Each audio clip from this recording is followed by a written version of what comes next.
Voidmage Gamer is now partnered with Flipside Gaming, so you can use the promo code on their website, all caps, Voidmage, to get 10% off all orders $10 or more. It's a great way that you can support both Flipside Gaming and Voidmage Gamer's channel. Hello guys, welcome back to another Top 10 Commander video. This time we're going to be going over the Golgari Guild, all of the best cards in my opinion in green and black. This is post Ravnica Allegiance and before War of the Spark. Just to give you a little idea on the timing of this video. Now I've said this in previous videos, but I do believe that Golgari is probably the best two-color combination in the format. It just has a lot of depth, a lot of good removal, a lot of good recovery, a lot of graveyard synergies. That is just incredibly powerful in the format, and it still has some of the most powerful commander options you can go with. That also happen to be some of the most played among two-color combinations, period. So it really isn't difficult throwing in some honorable mentions because there's just so much good removal. Things like Maelstrom Pulse. When I don't consider this to be the best removal that you can get in Golgari, you know there has to be some pretty good ones above it. There's also Abrupt Decay, which is incredibly underrated in the format. The whole CMC3 thing, it is a big deal, but it kind of isn't depending on who you're playing against. And you also have a very specific commander option in Hipatra. The whole -1/-1 counter thing, it's really cool, it's really unique. And you also have some other cool commander options like Mazarek Krell Death Priest, Varol's the Scar Stripe, kind of specific strategies that you're probably not going to see them in other decks, because usually my top 10s are about universal playability or being able to fit something into another deck. So let's start it off here with the actual list. Number 10 is Deathrite Shaman. This card stock has gone down quite a bit. It's been reprinted a couple times, it's been banned a couple times in different formats, but it still remains a very good card. Nothing but utility here. If you want to treat it like a mana dork, maybe it's another Birds of Paradise to you, then it's conditional. You have to exile a land from a graveyard to do that, but it's still pretty good. It's a mana dork for that. But the reason I like Deathrite Shaman so much is that it's a great way to respond to your opponent's recursion. Something like a Karmic Guide or a Snapcaster Mage. You can just exile their targets in response so that they don't get them. It does take some knowledge of the game. It takes some understanding of how things work, but Deathrite Shaman can be a very powerful card, and it still is one of the best one-drops ever made, and probably is if we're just talking about creatures. Number 9 is the newer card, Windgrace's Judgment from Commander 2018. It's still relatively new. It doesn't see a ton of play, but I think its value as far as removal goes in a multiplayer game, it's fantastic. You want to be able to deal with as much as possible with your spells. This is why 2-for-1s, maybe 3-for-1s are amazing. The bad thing about this card is that you don't get multiple targets for the same player. So if it was 3 targets for 5 mana, that would be incredible. You could hit all 3 things that one player had, or even just 2. I would settle for that, but only being able to hit 1 thing from each player, I think does restrict this card's playability.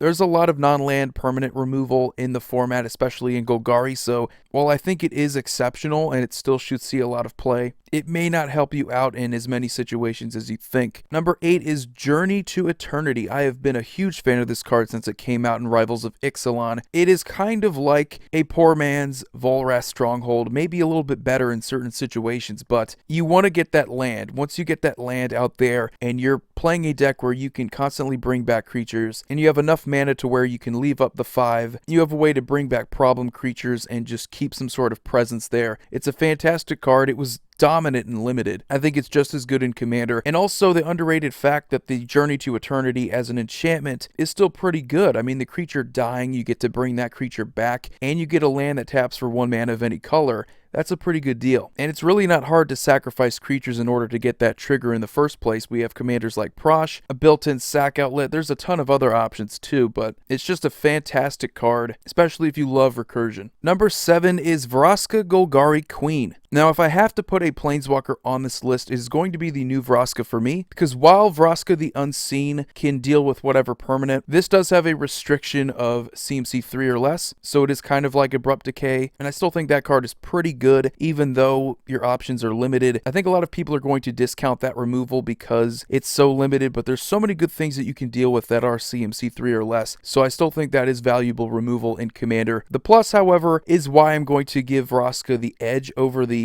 Vraska the Unseen, or even the other Vraska, the one from Ixalan. You have so many decks that love sacrificing stuff, and you're able to draw a card, gain a life. You want a plus that is going to give you some sort of card advantage. Either that or you want a token to block for it. That's the sign sign of at least a decent planeswalker. And another reason is because she's only 4 mana. Her alt is even better than Vraska Unseen's alt, where it's not dependent on the tokens dealing damage. It could be any creature you have that deals damage, and you can just knock players out of the game. Relatively cheap for planeswalkers that do have decent abilities. Usually see them at 5 or 6 mana, and she does synergize really well with this guild. A lot of sacrifice strategies that aren't really going to mind that cost. Number 6 is a commander option slash just good creature in any deck in Golgari, Jarad Golgari Lichlord. Now, as far as creatures just making themselves bigger without really any other keywords, I can take or leave them, but thankfully that's not the only aspect of Jarad. He's one of the best abilities when it comes to sacrificing creatures. You just pay 3 mana, you sacrifice a creature, and then all of your opponents are going to lose a bunch of life, especially if that creature is massive. It could be a Lord of Extinction. So many games can be won with a Jarad, but probably the most underrated aspect about him is that he has this way of constantly recurring himself. You can keep bringing him back to your hand, play him over again. You just have to sacrifice a swamp and a forest to do it, which hopefully in Commander that's not too much of a problem. But the reason why I do have Jarad this high is because he is very good as either a commander or as one of the 99. He's a very good creature overall, and you're going to see a lot of strategies that take advantage of that for the sack ability. And there's a lot of Graveyard Matters decks that just love having a bigger creature, and Jarad can get pretty massive. Number 5, we have an even more popular commander option in the Gitrog monster. Has the same advantage that Jarad has. I think he's just as good as one of the 99. A very solid engine, but a little bit more specific towards the land strategy, the land theme. This can be one of the most frustrating things to have to deal with because, unfortunately, with the Gitrog monster, land destruction is also a win con that you see a ton of. And the reason why you do that is because you have profitability here. By sacrificing your own lands, you get to draw cards. And getting the extra land drops with him kind of offsets having to sacrifice lands with his ability. It's just an engine. That's really what the Gitrog monster is, and he does it really well. Whenever you can combine ramp with aggressive card draw, you're going to enable so many combos. You're going to allow yourself to do so much in a single turn. You have things like Scape Shift. It can get out of hand pretty quickly. Not my personal favorite commander option, if I had to say, in these colors. Probably one I would stay away from, but he is very powerful. He could be fun for new players, so I'm not going to judge him too much. Number 4, we have Putrefy. This may seem kind of shocking for some people, but this is one of the most played cards in the entire format. Unlike Mortify, which is the Orzhov version of this card, it deals with enchantments or creatures. This one hits artifacts and creatures. These are the 2 most commonly seen non-land permanents. So you want something that's able to deal with those 2 permanent types, and here you go. It's very simple. 3 mana, instant speed, destroy one or the other. Is there better removal? Is there more powerful removal in these colors? Maybe, but seeing as it's much more affordable than some of the other options, it is one of those quintessential removal spells in the format. So for me, at least, I had to put it higher. You're going to see it in Golgari decks. You're going to see it in other multicolored decks that are playing black and green. Very solid removal spell, and you're rarely going to be wrong for playing it. Number 3 is Pernicious Deed. Now, when it does come into removal, this is one of the weirder cards you can really reference.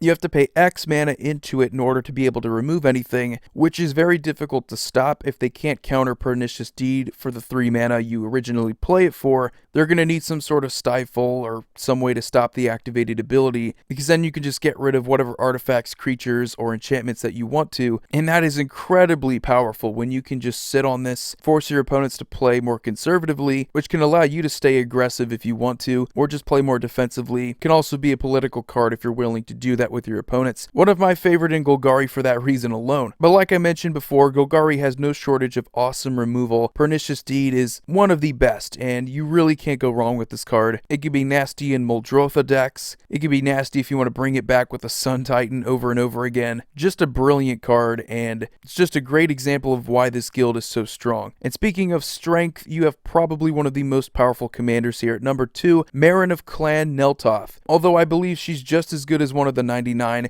Experience counters, though, might work out better for you if you focus on her as a commander. And really, why wouldn't you? She's fantastic. You're able to bring a creature at least back to your hand. If you have enough experience counters, you could just bring it back to the battlefield, making things like Sakura Tribe Elder, Fleshbag Marauder, these cheap creatures that sacrifice themselves, way more valuable. Getting multiples of these, getting multiple instances of these creatures in a game, it's just brutal. You have a ton of advantage. Just keeps building up. It's not like what they did with Mizzix for the the experience counters where you just had to meet a certain requirement for the casting cost. It's just whenever another creature dies, which is incredibly easy to trigger, and you shouldn't really have any problems getting whatever creatures you want back from your graveyard. You could have like 50 experience counters, and at that point, you don't need to count experience counters anymore. And probably one of the most brutal things about Golgari is the ability to hit your opponents with those Grave Pact effects or things like Fleshbag Marauder, while also bringing your creatures back, keeping your board presence while whittling down your opponents. It's pretty much just creature control because you can keep bringing back simple things like Reclamation Sage, Terastodon even. If you want to go for non-creature removal, those are fantastic. There are of course things like Shriek Maw that you can just have enter the battlefield and die. Just a lot of good control on creature ETBs, creature death triggers that you can fool around with, making Marin just a pain in the ass to deal with.